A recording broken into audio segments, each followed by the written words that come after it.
Do you love going to Broadway shows, but can't go now because Broadway's closed? Join tour guide Tim and Belasco too as they bring Broadway history to you.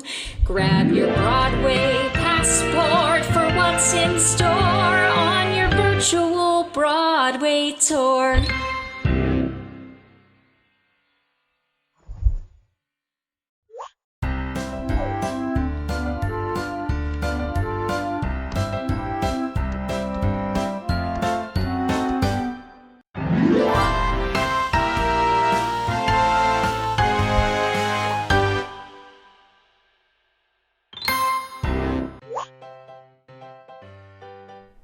This week's theater, the American Airlines, didn't always have that name shining on the marquee.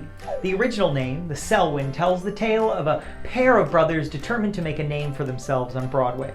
Arch and Edgar Selwyn, or the Selwyn brothers as they were commonly known, were born in Cincinnati, Ohio. Thanks to many fabricated stories told by the brothers throughout their lives, little is known about their true origins. What is known is that they began to make their mark on Broadway in the late 1800s by being hired as actors, writers, agents, and producers. Their first big producing success was Within the Law, starring actress Jane Cowell, the inaugural production in the Eltinge Theater, now the Empire, on the south side of 42nd Street. Interestingly, they would cross the street to build 3 theaters on the north side and create the first well-circulated Broadway rumor of the early 1900s. Any theater on the south side of the street was considered unlucky, they said, thanks to many flops and superstition. The north side, they said, was the lucky side. How convenient. Whether their theory would prove true, only time would tell.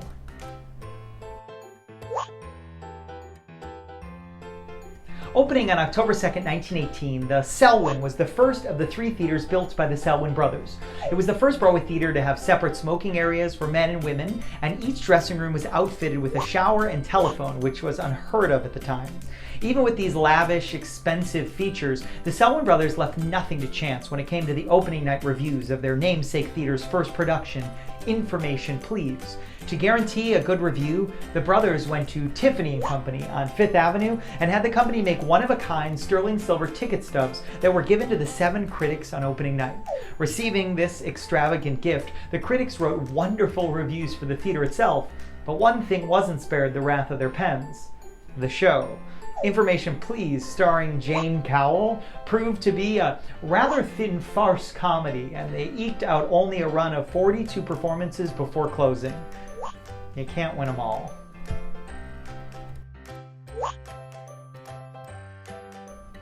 Amid all of the renovations and revitalization happening on 42nd Street in the 1990s, the fate of the Selwyn remained in question.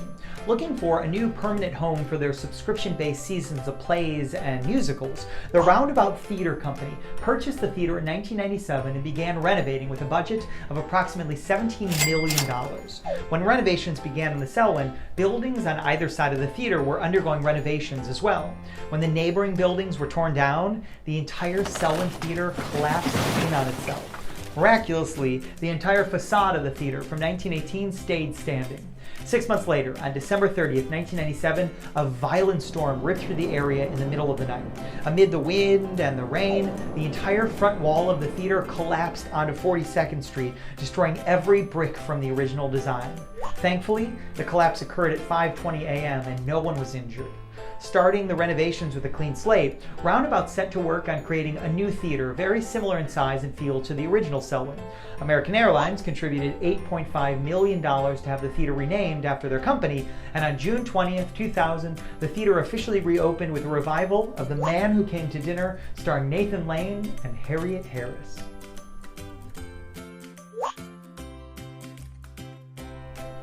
When the American Airlines Theater officially opened, another building was incorporated into the design that towered above the theater, the new 42nd Street Studios. This immense steel building continues to be where many Broadway, off-Broadway, and large regional shows rehearse before moving into their respective theaters. 10 floors rising into the sky provide a floor-by-floor glimpse of each new show. Each rehearsal studio is complete with large glass windows that provide stunning views of the surrounding Times Square area.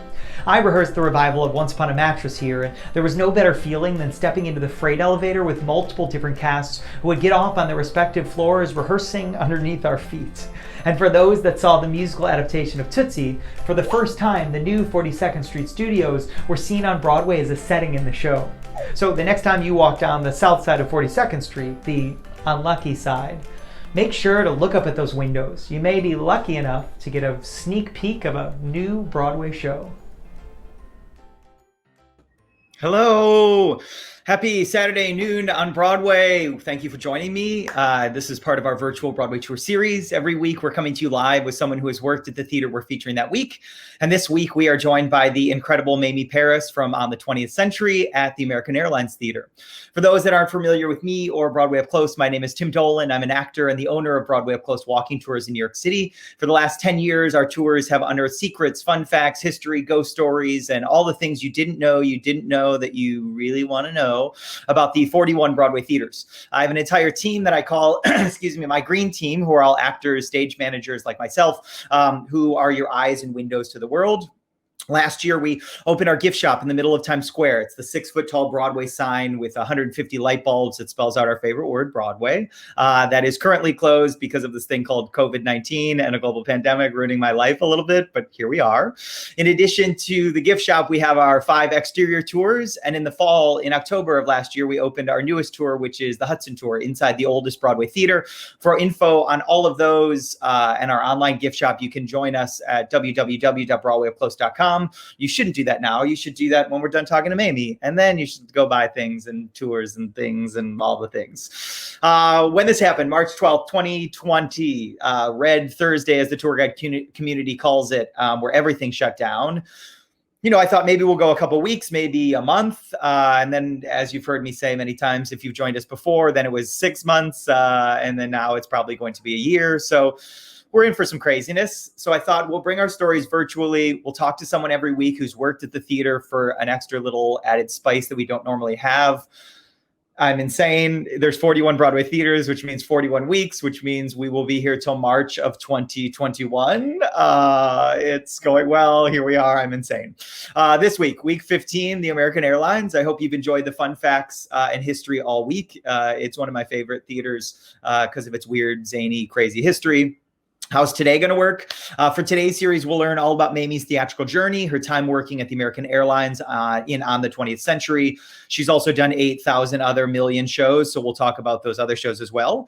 If you have any questions for her at any point along the way, or me, drop them in the comments. We'll filter those in to the conversation and ask her your stuff live. For those who are joining us live, if you haven't already, comment below and let us know where you're watching from, because the internet and the interwebs doesn't tell me that stuff. Without further ado, happy Saturday Noon on Broadway, and join me in welcoming Broadway's Mamie Parris. Hi. Hello. Every good interview should start with just 10-finger jazz hands. Well, we all kind of feel like we're in boxes right now, so it kind of works. It's like, I'm here, I'm behind the screen. I'm going to demand everyone we do these now. It's like you have to start with your best mime, and then we'll make everyone think their sound is out, and then we'll go from there. I will win every time. You see, I was a mime in high school. I will win every time. Great mimes think alike, or something like exactly. that. Yes. Exactly. Hi, happy Saturday. Hi. Thanks for joining us. Happy Saturday.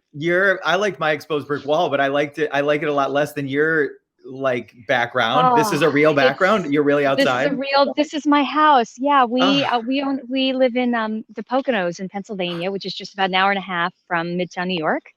And we've been so fortunate. We came out here about 3 years ago, and we really were only able to spend part of the week out here when I was working on Broadway. But then once COVID happened, we've been out here full time, and it's been such literally a breath of fresh air. So I can't complain.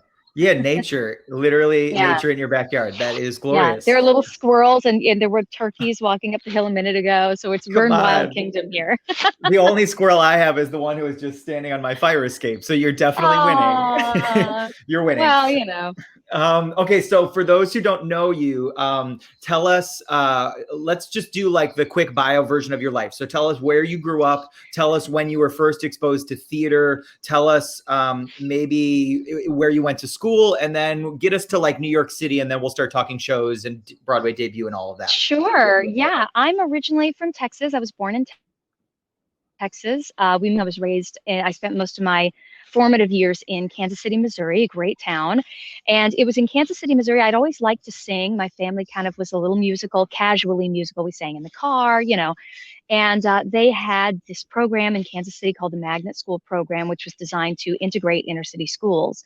And so in order to do that, they had given these inner city schools themes in order to appeal to kids from outside the district. And one of the very popular themes was the visual and performing arts. So I wound up lucking into a spot at the last minute, because they were very popular, into these free public magnet art schools. And I spent 8th through 12th grade in a magnet art school. And that's where I really discovered acting. I happened to, since I arrived so late, I didn't get to pick my classes. So I wasn't given a single choir class, but I was given an acting class and a dance class, and eventually was able to get a choir class as well. So that's where I discovered what I wanted to do. And then when I figured that out really young, and started hearing that there were actual schools in New York, in LA, across the country that I could further my education with this. I could maybe do this for a living. And I was like, okay, I'm up for that. And that's how I found my way to AMDA in New York City, the American Musical and Dramatic Academy. It seemed like a good fit for me. It was a good fit for me. It was a 2-year program, and then I was out and off to the races. That's incredible. I went there as well. A very similar story. I was like, that sounds perfect. We'll see if I can do this, and it'll get me to New York. And it worked for me. Yeah. Some people, it doesn't work. Some people want the 4 years, it's different for everyone. But for me, I also found I really thrived in just throw a million things at you, figure it out yourself, and good luck. Yeah, that's such a great way to describe our school and our process, because, a lot of people go to schools. There might be people watching now who are going to college or who are thinking of college, there are a lot of schools where you go and you live in a dorm, and it's very, it's very insular, and you go to school on these 6 floors and whatever in these buildings. And at least when I went there, and I think when you went there too, school was kind of all over the city. And we didn't live in dorms. We lived in buildings where they had different apartments. So it really was the New York experience, which doesn't suit everybody. But from, day one, you were walking down a city street and you were on your own as to whether you got where you needed to go. And for someone like me, that really suited me. Me too. And so when you went, did you go right after your magnet high school? You went when you were 18? I did. I went straight out of high school. Yeah, I think I just turned 17. I graduated young. So I graduated when I was 16. So I came to the city at 17, which is crazy to think about now, being a grown ass adult, going, oh my God, I can't believe my parents let me come. I mean, I think. Yeah, that's what I was going to say. Do your parents were just like, good luck? Yeah. I think parents really know what kind of kids they have. And I have 2 brothers, and I think they just kind of knew that if any of the kids were the ones who could go to New York at that age and figure it out, it was probably me. I was always very independent, very mature for my age. And it just seemed like the next step. And, honestly, I think a lot of it had to do with my mom was a flight attendant her entire life, my entire life. Oh, crazy. So we were never that far apart. Like, even though I had no money, I was in New York struggling, I was going to school, I could fly home on the weekend every now and then. Yeah, I could fly home because I had passes. So even though I was in New York, it wasn't a world away. I could go see them. And I think that probably was part of it. But it felt very natural to me. It felt like the natural progression of things. And with 2 brothers, where do you fall in line? In the middle. Oh, you're in the middle. Okay. Yeah. I'm the youngest of 3 boys. I also have 2 brothers. So I was like, I wonder if you're also the youngest. Because as the youngest, they were like, by the time they got to me, they were like, good luck, don't die, you'll be fine. Sure. No, I think because I was the middle and I was the mediator, and they saw me, that's the true story, I think, of most middle children, is in between 2 boys, is I was the one that was like, hey, it's cool, I don't mind. And they were like, she'll be fine, She'll be fine. 17, good luck. Okay, so you get to AMDA. AMDA goes well, you love it, it's perfect for you. You finish AMDA, you start auditioning, and then what's your first job that you realize, okay, maybe it's not just in my mind, maybe people will pay me money and hire me? And then, yes, let's start there. What's the first like moment?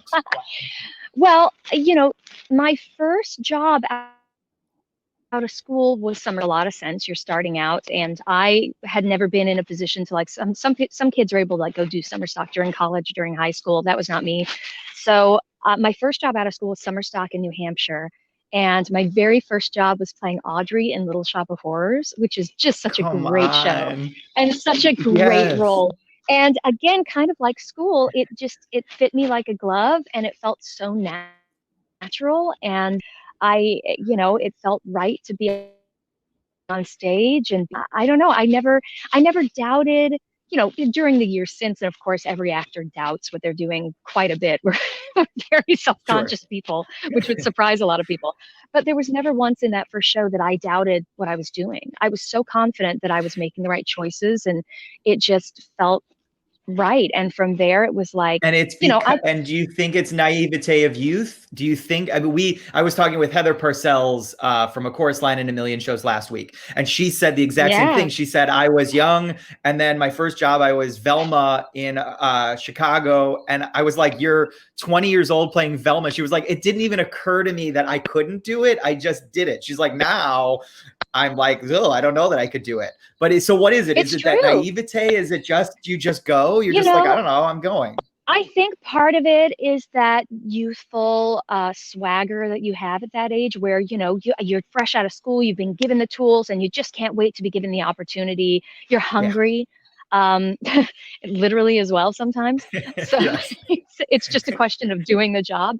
But I also think it's something that I hate to have lost, because there's something about thinking it makes me think that maybe I've gotten smarter and wiser, and I have in many ways, and much more experienced. But, there's also something about the longer you're doing something, the more important it becomes to your livelihood, to building a home, to having a family, the more you start to second guess your decisions. And I think everybody does that in any career, in any aspect of life. And I do wish I had some of that just bold confidence back. I try to adopt it, but it just kind of, you never quite have that same confidence that you have at 20, just walking into a room saying, hey, I'm awesome. You lose a little bit of that along the way. Right. Yeah, it is. It's a crazy, I mean, you try to tap into it, but it's just, I feel like once you're past the age of 30 and once you've done 8 shows a week, and the pressure, you feel the pressure of more money is put on you, and the pressure of the show's not doing well, and it gets commercial. And then it's like, oh God, what happened to me as Audrey in a blonde wig in New Hampshire? Like, let's go back to that for a moment. Well, and part of it is just, you learn, your eyes are opened. You're not as ignorant to the workings of the business. So you start to realize the reality of as much as we would like to think that, just like the rest of the world, that performing is a meritocracy, you start to learn the reality of like, it's going to be somebody's turn because they know someone, or because they fit the costume, or because they're the right height. Right. So you can't help but start to be a little less optimistic. And you just, no matter what, if you stay in the business, there's a little piece of that confidence and that optimism that always has to stay with you. But you become older and wiser, and you know a thing or two, and you do start to learn the ins and outs of commercial theater, which, is much more of a business, and it becomes less of a pipe dream and more of a pipe. Sure. I'm putting that on a t-shirt. Broadway. Less of a pipe. I'm obsessed with that. That will be the official quote. We'll start with mime, and everyone will have to come up with a quote. And I don't know that anyone will ever top that quote. Okay, so that's good. That's really good. Okay, so then we get to Broadway debut. Fast forward through time, and how long is it between Audrey and New Hampshire to your Broadway debut? A long time, almost a decade. A long time. Okay. I think a lot of people think it's going to happen overnight. I certainly hoped it would. It didn't, especially during that time. Things have changed a lot, and I won't say it's easier, because it's not easy for anybody starting out in the business, but there's definitely a different path to be able to get to that point now.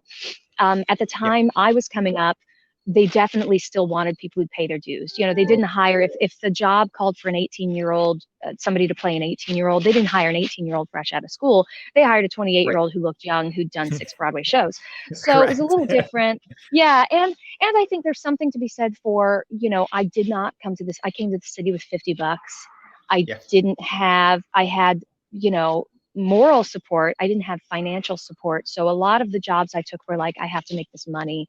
So I didn't have the opportunity to sit in New York and take class and just wait for the right thing to come along. Not that I would have preferred it. I actually love that I was able to get out, pay my dues, learn a ton before I ever stepped on a Broadway stage. But it was 2007 was my Broadway debut. And that was at Studio 54 with Roundabout's 110 in the Shade, the revival. Wow. Yeah. Wow. Congratulations. Yeah. And what did you do in the show? I was the swing, which was a new thing for me too. I had never done that. Had I understudied? I hadn't understudied and I hadn't swung. And they just were like, this girl's talented. She'll figure it out. I guess it was, you know, I think I've always been one of those people that, you know, it happens to me a lot. And I know it's frustrated my agents in the past, where a lot of times people might call me in to audition for a role. And then I get in the room and they go, oh, you're actually this other role. You're not what we thought you were. Yeah. So it took a long time for, I think, casting directors to really figure me out. So in a way, I think it worked out really well in that situation, because I came into the room and they were like, well, you could be this, and you could be this, and you could be this. And there were 4 ensemble women who were very different.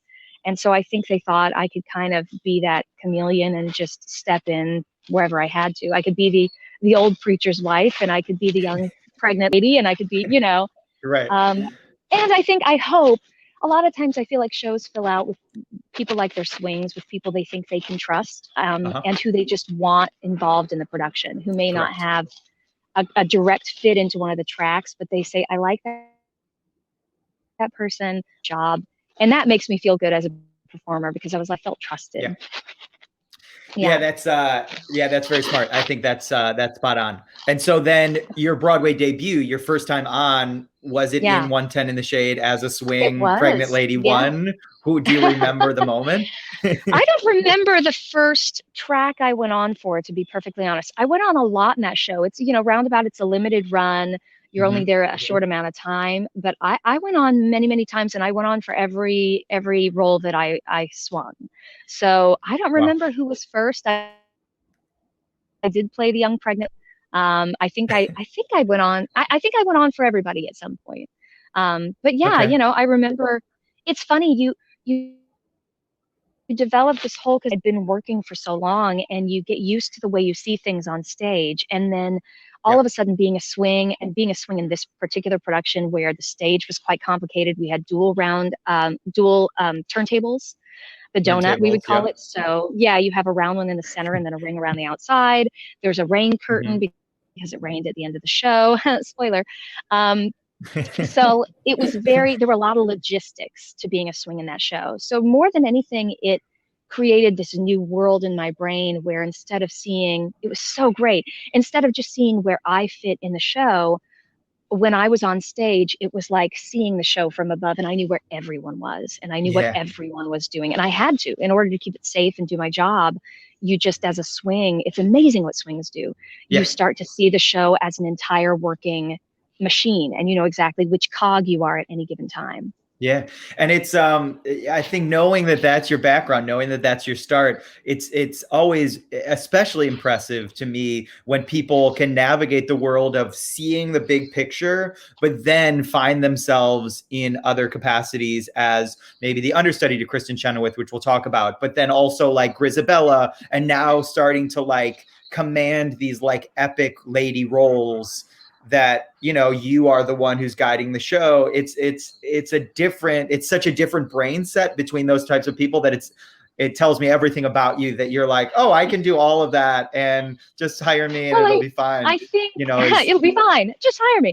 No, I think it all, you know, I think it's one giant handshake. And I think it's kind of like, you know, for people that play video games, they're all the different worlds, and the more worlds you conquer, the better you are at the video game. It's like, I think having all this experience in my past has made me a better performer and a better employee, a better person to work with on all levels, because there's something to be said for knowing being familiar with the experience that your swing is going through, that the person you're playing opposite is going through, that the people around you, what's happening around you at any given time, as opposed to just walking into being a leading lady and saying, this is my moment and the show revolves around me, and then I go disappear for 45 minutes. There's Right. you have a different appreciation, and I feel like, and I hope it's reflected, that the work is better for that. Yeah. I think everyone should get a chance. One of the things I do when I teach classes and when I do master classes with kids is I'm like, do everything you're asked to do. If you get asked to be props backstage in school, if you get asked to choreograph a number, credible learning experience, and you will be better for it. Yeah. That's sage advice. Nice work. That's exactly true.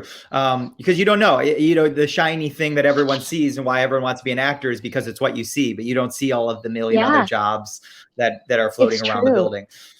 It's really true. And we need everybody. We need every one of those jobs. Yes. We even need people who don't go into it as a profession, but become, people who buy tickets. Like, everyone is needed to keep this art alive. So it's important.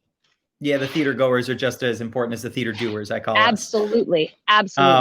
Okay, so then, 110 in the Shade goes well. You and Audra are like hanging out on weekends. It's great. And then fast forward to, so then rattle off like the next set of shows that you do in between then and on the 20th Century, because it's epic and there's a lot, right? Yeah, it just kind of went one right into the other. I went into Legally Blonde the Musical, the first national tour. And then I went from that to Ragtime, the revival on Broadway. Oh, you were so good in that. That was great. Oh, thank you.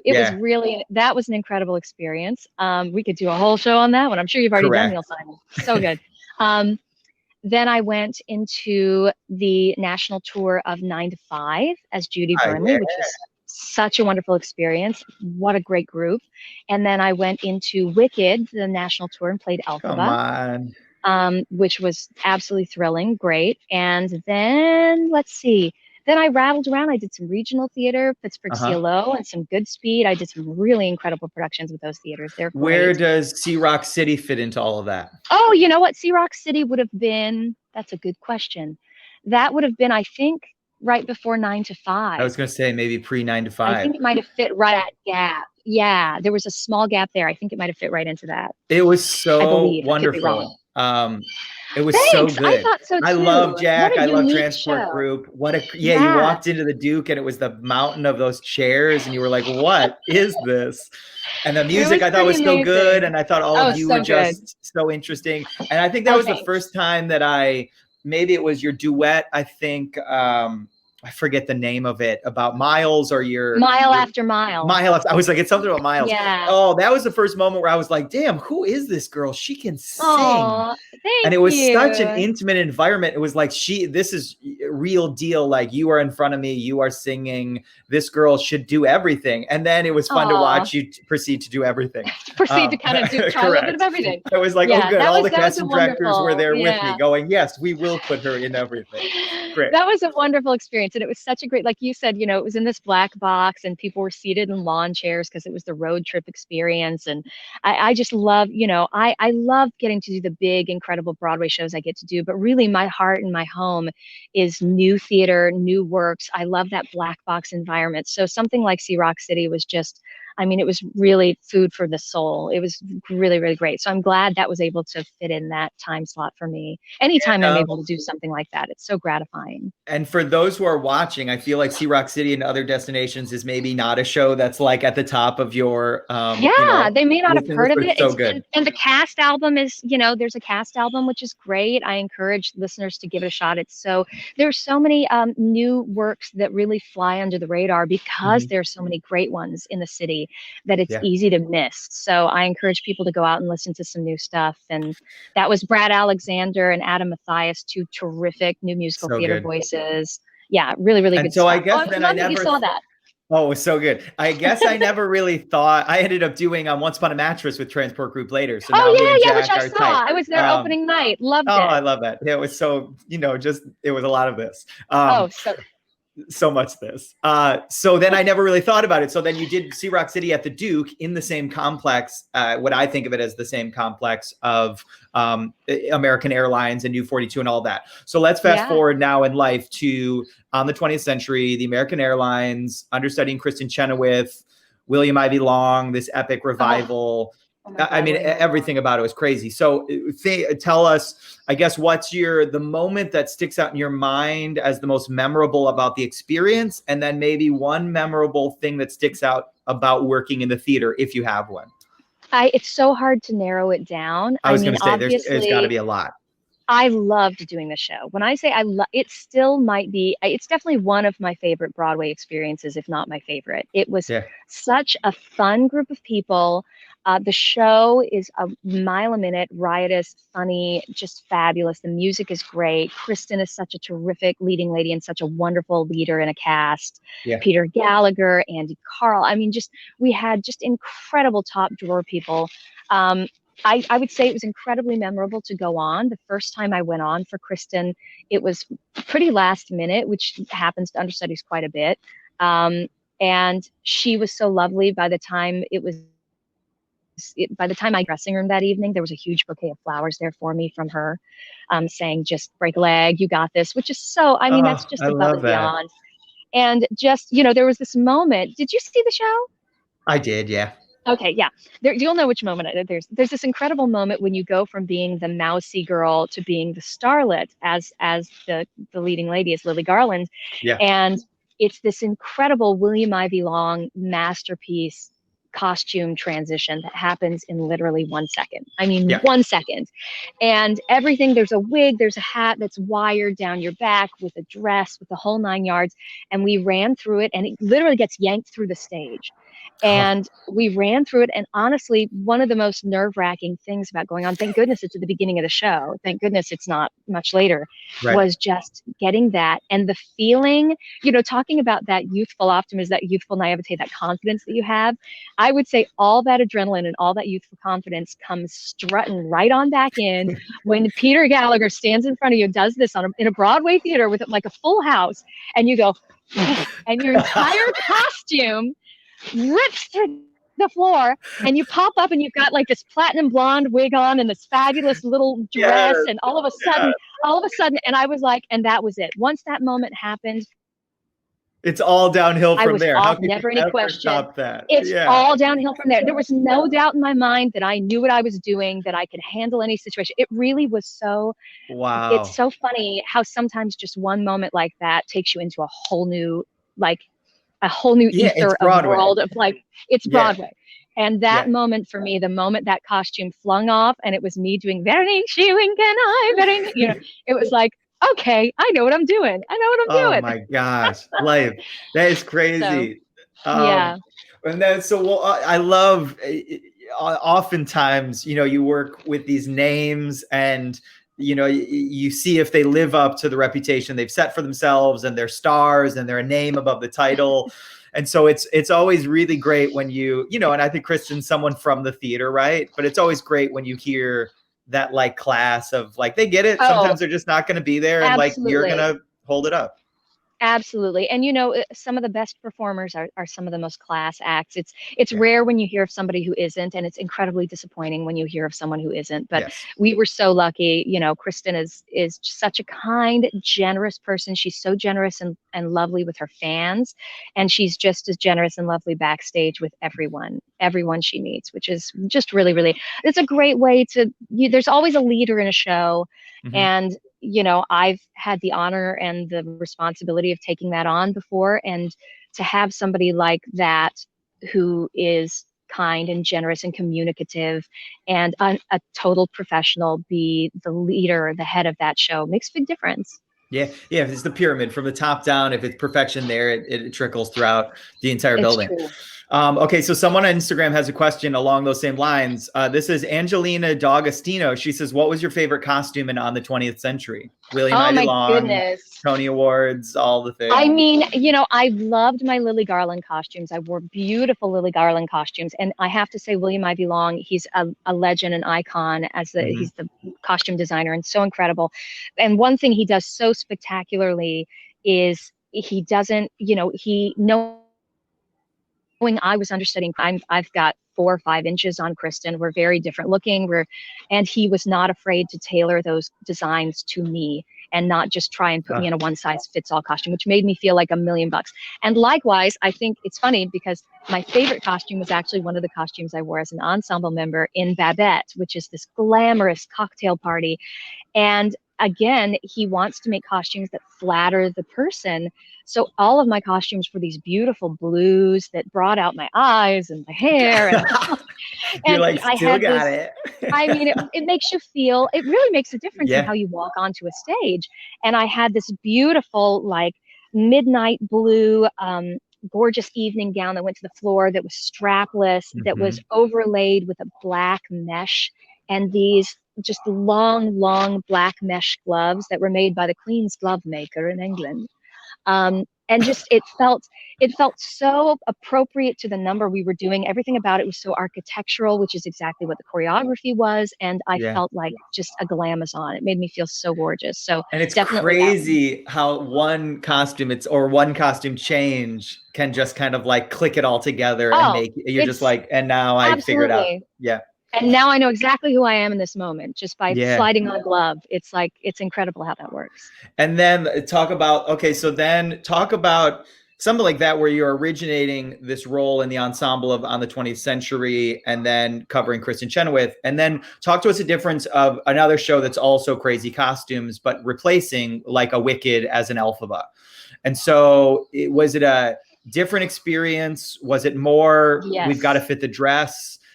Was it fit the dress for you? We're going to use someone else's dress. Was it? Well, they have, there's so many incredibly talented stitchers and wardrobe people in New York. It's really, I mean, we have such incredible technicians and backstage folks, the people in New York City, and costumes it's incredible. The wardrobe and the wig makers in this town. So they absolutely, I didn't have a dress made for me with Wicked. I believe I wore Carmen Cusack's dress that they tailored to fit me. And, which was lovely. And they did a wonderful job. Beautiful. The experience was not quite the same. Wicked, any show like that is a huge corporate show, a big commercial success, it's not quite as individualized as you might want it to be. I did not enjoy my fittings with Wicked. We won't go down that road, but it was very, very different as opposed to like a William I. Belong, where it's like, let's raise the hem an inch and I think it'll really show off your calves. You have great calves, And with Wicked, it was literally like you're standing in a room calves. Right. And with Wicked, you're standing in a room with 8 people who fit this costume to 110 girls who are going like, right, yeah, I think it's fine. And you're like, great, this is really exciting. Yeah, thank you so much. Like, just slap some green makeup on her, she'll be fine. It kind of, it's a little that way. Not to burst anybody's bubble. It's a little that way. No, pun intended. We'll go with pun intended on bursting of bubbles. So then you're known, or you've become known, or maybe you've always been known since the Rock City, in my mind, as someone who can really sing anything. And you've done, between 9 to 5 and singing that Stephanie J. Block, Get Out, Stay Out stuff, the Elphaba stuff, Grisabella, Memory. Did all that big, high, 8 times a week stuff, does it come easy? Do you have a regiment that's like, no, this works for Mamie and probably won't work for anyone else? Or do you go into like the nunnery and you don't talk to anyone during an Elphaba 8 show a week? What works for you? I'd say it's a mix of all things. I'm very fortunate that I had great training to start my vocal career. And I tend to I'm very lucky because some of it is training and some of it is just genetics and luck, that I seem to keep a very healthy instrument. So I'm lucky that I have not had a lot of health issues. I also am very fortunate that I did get great vocal training. Actually, at AMDA, I had a wonderful vocal teacher named Wendy Sharp, who I credit with a lot of the technique I have today, who believed in the one voice technique, who didn't believe in there's a belt and there's a head voice and you do one or you do the other. She was like, everything helps everything. So I really do believe that ranginess helps every bit of your range. But there is something to be said for, since this is our job and this is our equipment, you know, my body, my voice, all of this is our equipment, and you do have to treat it a certain way. So I wouldn't say I went into the nunnery, but you know, you can't drink when you're singing an alphaba. You can't do a lot of crazy stuff when you're singing a Grisabella, even a Grisabella where, you know, you're singing one big song, but it's the most memorable song in that piece, even though there's so many wonderful songs in that piece, but you know, it's at the end of the show, people are looking forward to it. There's a great responsibility there. And so I would never want to come to a show in a voice that I felt like I couldn't give people what they wanted in that moment. Sure. Okay, so, Sam, on the heels of that, we have a question. Sam says, the one sustained breath heard round the world is what I think of it as. Did the one sustained breath of memory happen naturally, or was it a conscious choice? And I should say, you know, that people, I was going to say, you must know that people have talked about this. It's wild. Yes. It really is wild to me that it became such a thing known for, and I'm happy to be known for it. I mean, I love that people connect to that song and that they enjoy my performance. I love that song. I'm so connected to that song. I always tell people when I start to sing Memory now, it's like a third arm comes out of my chest, and I go, "Oh, there you are, third arm." Like it feels like a part of me now. Oh, hi. Yeah. But, you know, I think that's honestly, and maybe this sounds ridiculous, I honestly think that's always the way I've sung Memory. I did Memory. I played Grisabella in summer stock in 2006 for 2 weeks in West Virginia. I think I sang it that way then. When I came in to audition for it for the Broadway show, I just kind of sang it like that. To me, it makes sense dramatically to me in that moment. I'm big about, you know, I come at all my music, all my singing from an acting standpoint, because I think that's just the way I'm wired. And I've always said, to me, that sounds like her what is it, the poem, it's her barbaric yawp. It's her last, it's that last, if you heard a cat die, God forbid, but you know, it's that last that's all that's left. So I just wanted to expel that, to express it. So I just kind of think I would never forget that first audition, and it was Andy Blankenbuehler, who's just incredible, and William Waldrop, who was our associate music supervisor, who's also terrific, and they were both behind the table, and I sang it, and they were just kind of quiet, and you never know as a performer, like, is it good, is it bad? I just kind of stood, and I was like, felt pretty good. There we go. Yeah. Oh, and just kind of looks at me, and he goes, did you not breathe on that phrase? And I was like, I said, I'm not sure. I don't think so. I think I normally don't. I said, would you like me to put a breath in there? And he goes, no, that's no, fine. Please don't. No. Abort. No. They were like, just sign here that you could do that 8 times a week, and then we should be fine. You're like, great. It really was one of those moments where, as a performer, I was like, would you like me to break it up dramatically? Does that? And he really, no. Don't break it up. No. But you just don't know. I don't know what other people were doing. Yeah, but I think I've always sung it that way. I've always sung it that way. Wow. And so then Andrew Lloyd Webber, you've done now this School of Rock was your second show of Andrew Lloyd Webber's. Is that right? Maybe. It was my first Broadway Andrew Lloyd Webber, because I did that before Cats. Are you there? I'm there. Are you still here? No, I think we're here. Yep. I am. Can you see me? We're back. Life is good. Yeah. Okay. Life is good. Yeah, School of Rock was my Lloyd Webber Broadway production. I had done, you know, Cats in summer stock. I had done Joseph and the Amazing Technicolor Dreamcoat at the Muni. I'd done some shows elsewhere, but School of Rock was my first experience working with Andrew Lloyd Webber, which was amazing. Wow. And it seems to have gone well, I think. Maybe. Very well, you know. it was a strange, creating any show from scratch is always a unique experience. And I was so lucky that it was trying at times, because they really didn't know what they wanted from my character in School of. So I spent a lot of time with new pages, trying new things out, but by a piano with Andrew Lloyd Webber, while he said, try this. So I think as a consequence of being kind of not really knowing what I was doing in that show, it helped me kind of all of a sudden head to cats, because I think he got to know my voice quite well. Yeah, that's that's a very Not cool a bad moment. Just you just hanging really out cool. at Angela Weber's piano. Sure. Tom LaCourt, who we love, he says, hi, Mamie. Saw you as Grisabella in the Cat Survival. You were great. What was it like to take on such an iconic role played by other iconic Broadway divas? And so, we could say that with Betty Buckley, but we can also say, Judy Burnley and fitting in the shoes of Stephanie J. Block. We could say Idina Menzel and Wicked.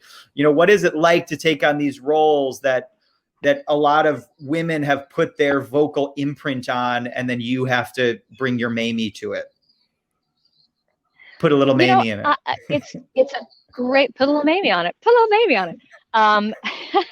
It is a big responsibility, because you are being handed something that other people have done so well. But I think, again, like we talked about being a swing and how that informer and understudy, you learn pretty quickly that you're not anybody else. I've understudied plenty of roles, like we talked about with Kristen Chenoweth, where I'm not Kristen, and I'm not going to go on a stage and insult the audience by pretending to be Kristen Chenoweth. Like, that's a terrible idea. I'm not going to do it as well as her, and it's not who I am. So I think with all the experience I had understudying, it really informed me that it's up to me to create what I have, to bring what I have to the table in any role.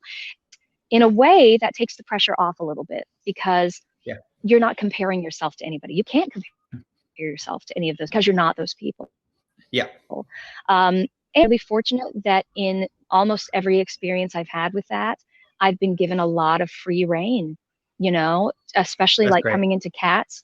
Never for a moment did they say, here's the way we're doing it now, or here's the way so-and-so does it, or here's the way. It was always like, if there's choreography, obviously it needs to look a certain way, but it was very much, you bring your Grisabella to the table, you bring your Judy Burnley to the table. With 9 to 5, especially, we were remounting the show with completely new staging, with new director, with new everything. So you really created that show from the ground up in a new and interesting way. So I've always been lucky where that comes to. But I mean, honestly, the main thing is you have to learn as a performer pretty early on that there's no one else like you, and you're not like anyone else. Otherwise, you'll just drive yourself crazy. So I think that's what made that possible. I love that. I love it. You have a really great outlook on all of this, which is refreshing. It's very nice. Thanks. I like it. Okay, we had one question at the beginning, and then we're gonna let you enjoy your Saturday. And this is okay. So now we're in a Broadway shutdown. No live theaters happening. Lots of Poconos in your life. Lots of squirrels and turkeys in your life. What? So Tina says, how has quarantine been treating you? And what has been your mental state through all of this? What is your mental state on this Saturday, September 26th, about the state? I know. Without going too crazy, where's your artist brain at for all of this? I think my brain is in the same place as a lot of people's brains. I have ups and downs. There are days when all you want to do is sleep, because you go, what am I doing? I don't have my routine. I'm not working. I'm not, what are we doing it for? And then there are days when you get up and you feel great and you feel productive, and you're like, today I'm going to clean the kitchen, and then I'm going to get online with a friend, and I'm going to have a Zoom conversation, and then I'm going to go maybe sing a little bit. And, so I think the one lesson I've learned through all of this is you just kind of have to trust your gut and honor every day a little differently. There are days that are hard. We're in really uncharted territory. There's nothing we can compare this experience to. And the one thing that I think, if there's a silver lining to all of it, is that, we all throughout our lives go through difficult experiences. We experience loss. We experience failure. We experience disappointments. This experiencing all of that, but we're having this experience together. There's not a single person on the planet, but especially in this country and especially in this area, that has not been affected by this in some way. So in a way, it makes you feel a little more like there's opportunity there, because any collective experience, even one like this that's difficult, that's scary, that's dangerous, means that we can come out of it having collectively changed. So I try on those days that are hard to see the possibility there, to say, look at, like, a friend of mine brought this up a while back, and I think it's a great example. Look at the Great Depression in this country. And out of the Great Depression, because of the foresight of certain leaders, they created the Works Project, which scattered artists across the country to create new cultural institutions, to create new art. We have that kind of opportunity now with so many things, with changing the way we do business in this country, with changing the way we communicate, changing the way we create, and the way we live our lives, the way we value our personal life and our career. And so I think I'm handling this that way, by trying to say this collective experience might be an opportunity for us all as a society. Wow. What are you doing on November 3rd? Are you thinking maybe we could write in Mamie Parris on the ballot? Like, oh my gosh. You sound like Paula Leggett-Chase. Paula Leggett-Chase, who's a beautiful dancer who was on the 20th century. Her favorite phrase is Mamie for president. I mean, honestly, hashtag Mamie for president. I'm like, okay, so yes, all of that. No. It is so much of what we do, and by we, really, it's me. My entire company is from 22 employees reduced down to 1, myself and my French bulldog. But we do a lot of research into, Broadway's past, and the Great Depression is, especially for our industry, is this defining moment. And I think you're exactly right. I think you hit the nail on the head. I'm going to cut and paste exactly what you said, and that'll be it'll be a large T-shirt, but I'll fill a T-shirt with it. But it's this idea of, it's a communal moment that everyone is figuring out their way through it, and so there is some. Of course, it's all discomfort, but there's some mild comfort amid the discomfort of figuring out how this situation applies to you, knowing that everyone is doing that same kind of negotiation game. And I think it's important to remember, kind of like we talked about with theater, requires all people, the people who buy the tickets, the people who open the doors, the people who check your bags, the people, theater requires all people. It's the world that we're going to come out of this too is going to require everybody. So I know I've talked to people who felt really alone in this, and I do worry about my friends who live alone, who feel this. And it's like, it's not just experience together, which should be a little reassuring, but it's also that we're going to need everybody in order to come out of this. Everybody holds value in how we recover from this, just by living, by being, by watching TV, buying lunch, by going to the grocery. Everybody's important to the recovery. So we all are important in this. I hope everybody realizes that. I can totally see why everyone in this business loves you. Anyone who you've ever talked about Mamie Parris is like, oh my God, I love her. I doubt that's true. I'd like to think so, but I doubt. We could probably find some detractors, but we won't. Thank you. It's congratulations on a crazy career, for optimism in this moment, for your beautiful Poconos background on this Saturday, for pipe dreams, but more of a pipe. Really great quotes. You killed it. You have check mark. Every one of my guests from here on out will probably pale in comparison, and we'll just muscle our way through to all be like Mamie when we grow up. Thank you for spending your Saturday with us. You've been a true joy. Pleasure. Thank you for showing off that amazing theater. I love that theater, and I have so many great memories there. So thank you for sharing that with everybody. Of course. Thank you. And good luck with the rest of it. Say hi to the turkeys. And we'll see you. We'll keep an eye out for you once live theater is a thing again. We'll come and find you. I hope so. And take care, and everybody stay safe and stay sane. Of course. Happy Saturday. We'll see you then. Happy Saturday.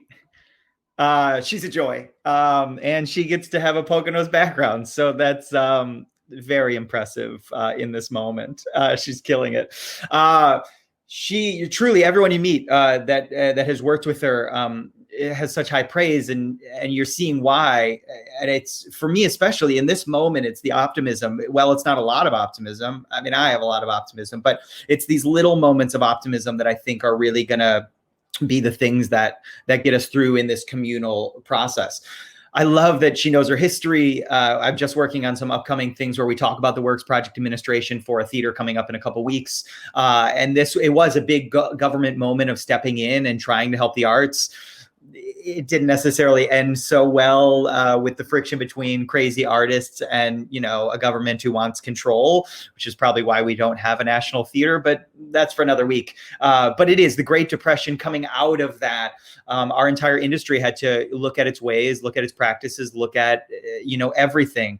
And I think this is, over 100 years later, well, not 100 years later, 90 years later, this is our moment of our reckoning, where in history books, they will talk about this moment. So thank you for spending any part of this moment with me. I appreciate that. You guys have been wonderful.